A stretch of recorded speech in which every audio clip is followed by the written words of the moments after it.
When I was a teacher, there was a phenomenon that always fascinated me. I was a high school teacher, and so in high school, the students are the ones who go from class to class or from teacher to teacher.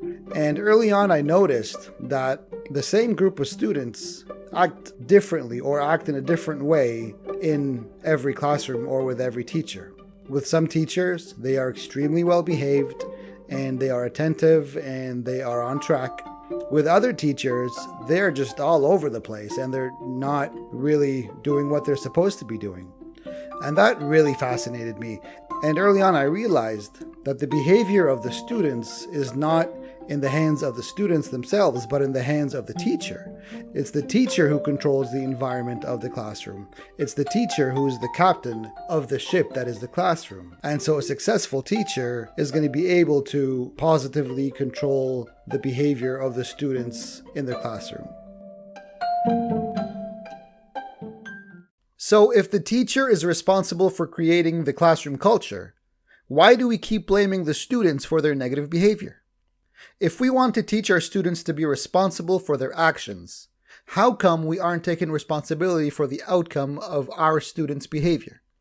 This year, I want you to try to change your mindset about classroom management and student behavior. Instead of blaming the students or the parents, I want you to take responsibility and see what you are doing or not doing that is leading to negative behavior in your classroom. As I said, the same group of students act differently with different teachers. So what are you doing that is leading your students to misbehave in your classroom? This is what I want to get into today. What are some of the main causes for negative behavior? Well, today I will discuss 5 general causes that result in negative behavior. So fasten your seatbelts because this is gonna be a bumpy ride. Number 1. You don't set clear expectations and your students don't really know how to act in your classroom. This is a follow-up to last week's episode about setting the tone, where I gave you the simple formula for classroom management, which is clear expectations plus consistency. Again, clear expectations plus consistency. You may know in your own head how you expect your students to behave, but do they know? Are your expectations clear enough that your students don't risk misunderstanding? Let's take a look at how expectations become unclear. Number 1, you haven't presented your expectations and you assume your students will automatically know. While students are smarter than you think, they're not mind readers. If you don't outline your expectations from the first day of school, they won't know what you expect. And, moreover, punishing them for acting against your expectations while they don't even know what your expectations are sounds a little bit crazy when you say it out loud, doesn't it? Please make sure you have clearly outlined and presented your expectations, as per what we discussed last episode, and that there is no risk of misunderstanding. Repeat as often as you need to until you're sure that everything is crystal clear so that there is no excuse for not following your expectations. Number 2, you're not consistent about maintaining your expectations. This happens when you presented your expectations, but you don't really follow them. For example, let's take what we discussed last week. You expect your students to enter your classroom quickly and quietly and find their seats right away. But a few weeks into the school year, you give up and become too relaxed with this process. You let them come in rowdy and roam your class for several minutes before reluctantly finding their seats. If this happens, that's it. This expectation becomes null and void. The following day, if you want to resurrect this rule, you're going to face a lot of pushback because, to the students, this is no longer one of your expectations. They are now confused and unsure of what you want them to do. And don't even try to impose consequences because they won't make any sense anymore. It is up to you to be consistent with your expectations. Don't forget, don't lapse, and don't make exceptions. This just confuses the students and your expectations are no longer clear to them. And if this happens, you can go ahead and expect a lot of negative behavior because at that point, they've just given up. For more discussion on this, I need you to go back and listen to episode 13, where I go more into detail about clear expectations. All right, reason number 2 for negative behavior. You don't build strong relationships with your students. In other words, they don't trust you. On episode 10, Mr. Steve Neal says, high school students learn from people they think care about them, that they believe care about them. Right. And when they believe that, they give an immense amount of grace. I invite you to go back and listen to my interview with Mr. Neal, because we go in depth about the importance of building strong relationships with our students. That was episode 10. Ask any student, and they'll tell you they appreciate the teacher who cares about them, and they don't appreciate the teacher who goes into the classroom, does their thing, and leaves, also known as the paycheck teacher. Students can tell the difference, trust me. I've had several discussions with my former students about this before. So I know they knew who was the paycheck teacher and who was the teacher who actually cared about them. You'll need to actually talk to your students. Get to know them. Talk about something outside of the curriculum. Ask them questions. Let them ask you questions. Without getting overly personal, of course. Take the time to get to know your students and really, sincerely take an interest in them. And if you think this is a chore, then I'm sorry to say that teaching is the wrong profession for you. Once you establish that link and your students start trusting you, you'll see more eyes fixed on you and not wandering from wall to wall. Reason number 3. They just don't care. Okay, this is bad. This is code red. Where have we gone wrong? Why have we neglected the student for so long, resulting in them to give up or not care anymore?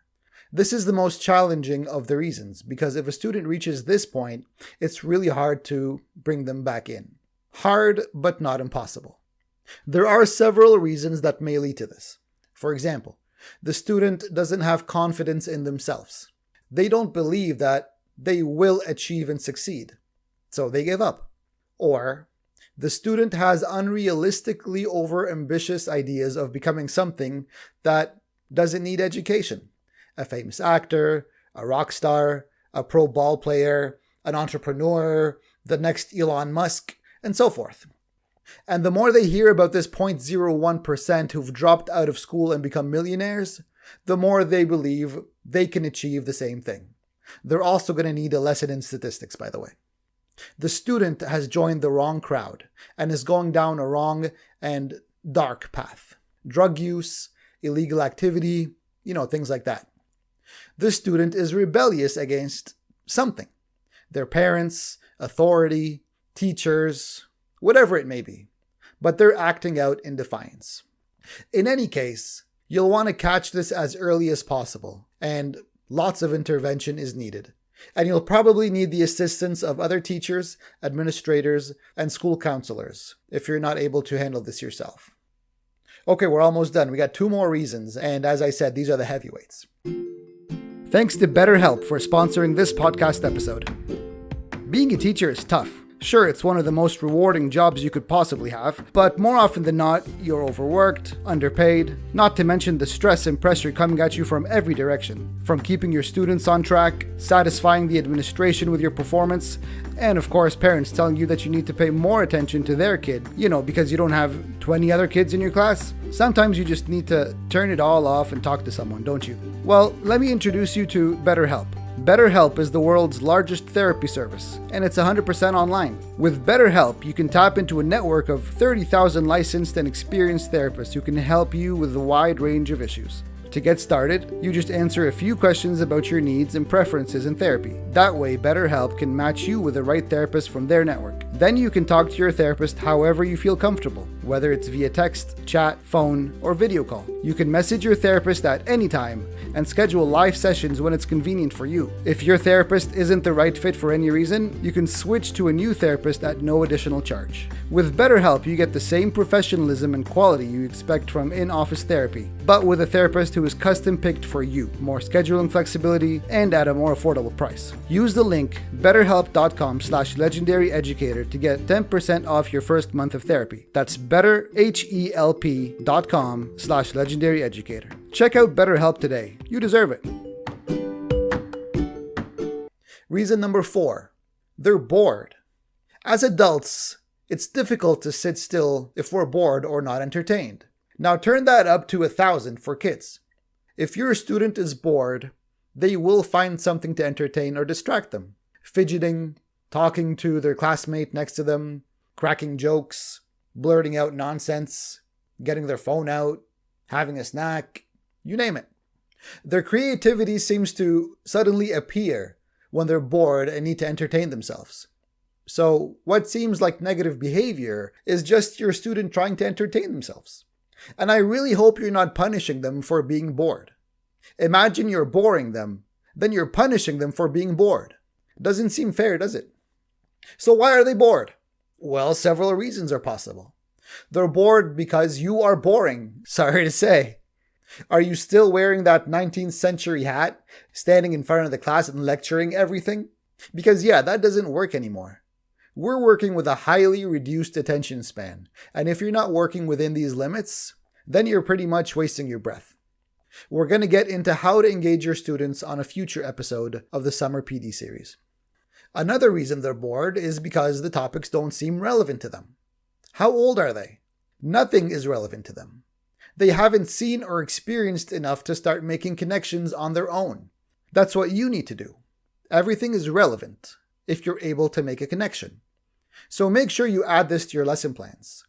Making a real-life connection with what you're teaching is going to make the topic more relevant and thus more interesting to your students. Or finally, are they bored because they don't understand?